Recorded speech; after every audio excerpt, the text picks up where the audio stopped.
Friends, आप सभी का एक बार फिर से हमारे चैनल पर स्वागत है। आज की इस वीडियो में हम आपको साधना जी के बारे में बताने जा रहे हैं। 2 सितंबर सन 1941 को साधना का जन्म पाकिस्तान के कराची में हुआ था। सिंधी परिवार में जन्मी साधना के घर में कलात्मक माहौल था। उनके पिता को संगीत और नृत्य दोनों से काफी लगाव था। लोकप्रिय डांसर साधना बोस से प्रेरणा लेकर ही उन्होंने अपनी बेटी का नाम साधना रखा था। और साधना के पिता के भाई हरी शिवदासानी हिंदी फिल्मों में काम किया करते थे। उन्होंने राज कपूर की कई फिल्मों में काम किया और साधना जब बड़ी हो रही थी उस समय देश बदलाव से गुजर रहा था। भारत आजाद हुआ और साधना को अपने परिवार के साथ देश विभाजन के कारण विस्थापित होना पड़ा। 1950 में कराची से भारत आने के बाद साधना के दिन काफी संघर्ष भरे रहे थे और परिवार को जीरो से शुरुआत करनी पड़ी थी। कुछ पुनः स्थापित करने में काफी समय लगा, कारण उनकी प्रारंभिक शिक्षा माँ की देखरेख में घर पर ही हुई थी। साधना की माँ एक स्कूल में शिक्षिका थी और माँ की ममता और मार्गदर्शन में साधना का विकास बेहतर ढंग से हो पाया था। उनका दाखिला स्कूल में सीधा 5वीं कक्षा में हुआ था।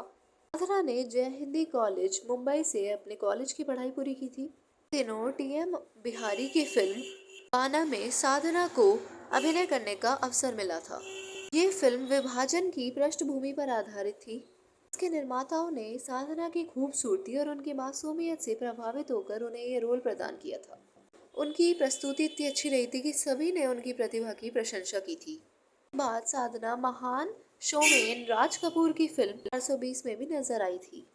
बाद वे शशाधर मुखर्जी की फिल्म लव इन शिमला में नजर आई, जिसमें साथ डायरेक्टर के बेटे जॉय मुखर्जी ने काम किया था। फिल्म रिलीज हुई और काफी सफल भी हुई और इसके चलते साधना रातों रात एक बड़ी स्टार बन गई थी।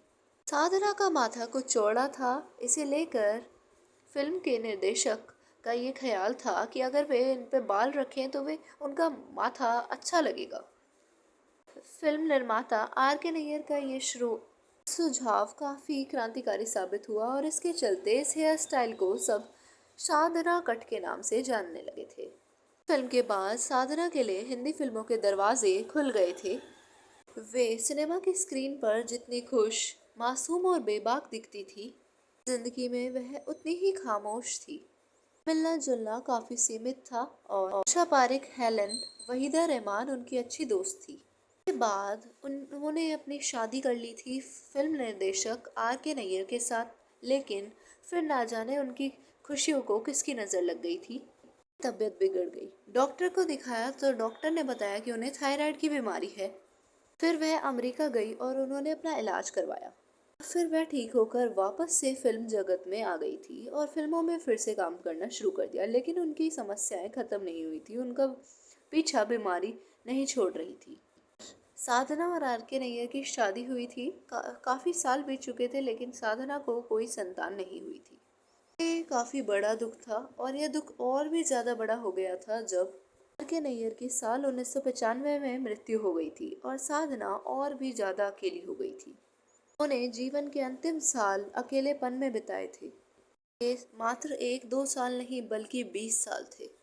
इसी अकेलेपन के चलते 25 दिसंबर 2015 को उनकी मृत्यु हो गई थी। आप सभी का वीडियो को देखने के लिए धन्यवाद।